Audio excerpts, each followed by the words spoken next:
Baiklah, seterusnya kita akan bersama dengan Saleh Jikri pula untuk mengikuti laporan dari negeri di bawah Bayu. Silakan Saleh. Terima kasih Taufik. Assalamualaikum dan salam sehati sejiwa. Seramai 164 pelajar berjaya mendapat keputusan mumtaz atau cemerlang dalam peperiksaan sijil rendah agama SRU bagi negeri Sabah tahun ini. Manakala seramai 47 calon mendapat mumtaz bagi peperiksaan sijil menengah agama SMU.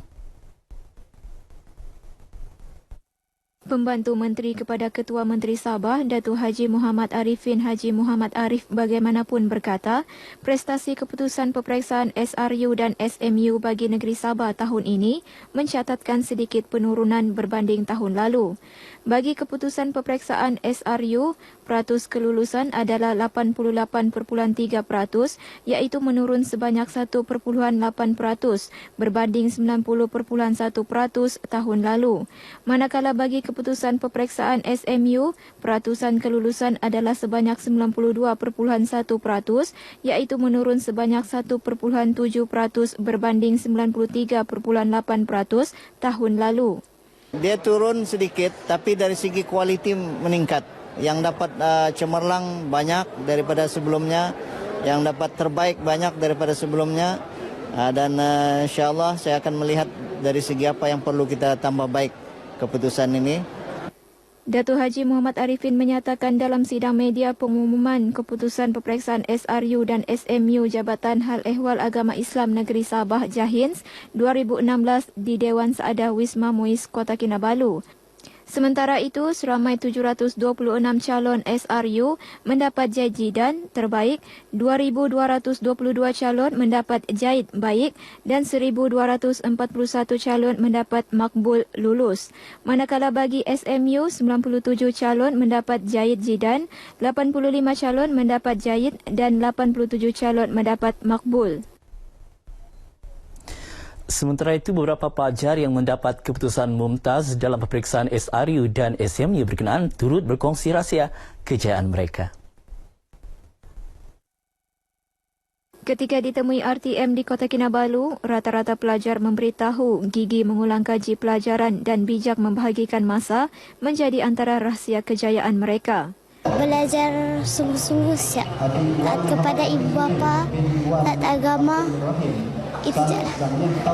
Macam mana pengaturan masa belajar? Boleh bahagikan masa dengan teratur lah. Membuat nota latihan yang ringkas. Jadi kalau peperiksaan hafal itu je, dapat buka buku lah juga. Buka buku yang penting je. Kita kena jaga adab dengan guru, jaga akal, jaga pemakanan. InsyaAllah dengan berkat kesungguhan kita akan berjaya. Belajar mesti selalulah ulang kaji. Jangan tangguh-tangguh kalau mau belajar.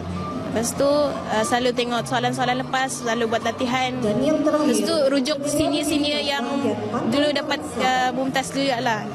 Tahun ini, seramai 4,928 calon menduduki peperiksaan SRU, melibatkan 2,888 calon sekolah agama negeri, 1,666 calon sekolah agama rakyat dan 374 calon persendirian. Manakala bagi peperiksaan SMU, seramai 343 calon mendudukinya. Ia melibatkan 237 calon sekolah menengah agama negeri, 85 calon sekolah agama bantuan kerajaan dan 21 calon persendirian. Golongan belia di negeri ini digalak menyertai program berkaitan pemantapan jati diri, sasiah dan kepimpinan. Ketua Menteri Datuk Seri Panglima Musa Jaman berkata, kerajaan negeri melalui Kementerian Belia dan Sukan menyediakan peruntukan besar bagi memperkasa dan melaksana program pembangunan belia di negeri ini. Kementerian Belia dan Sukan menerima peruntukan sebanyak 81.3 juta ringgit dalam bajet negeri 2017.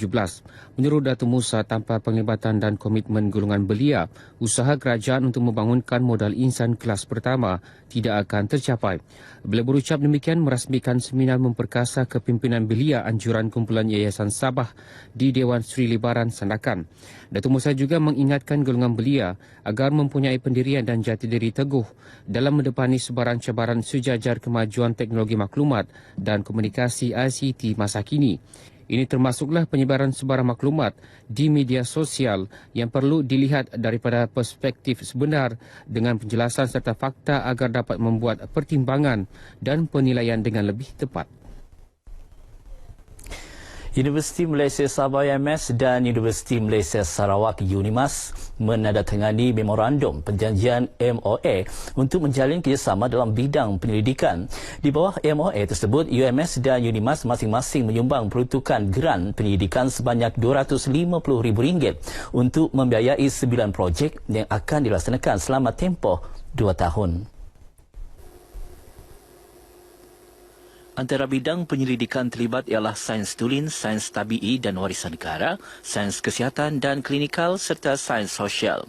MOA ini ditandatangani Naib Chancellor UMS Profesor Datuk Dr. Muhammad Harun Abdullah dan Naib Chancellor UNIMAS Profesor Datuk Dr. Muhammad Kadim Suhaidi.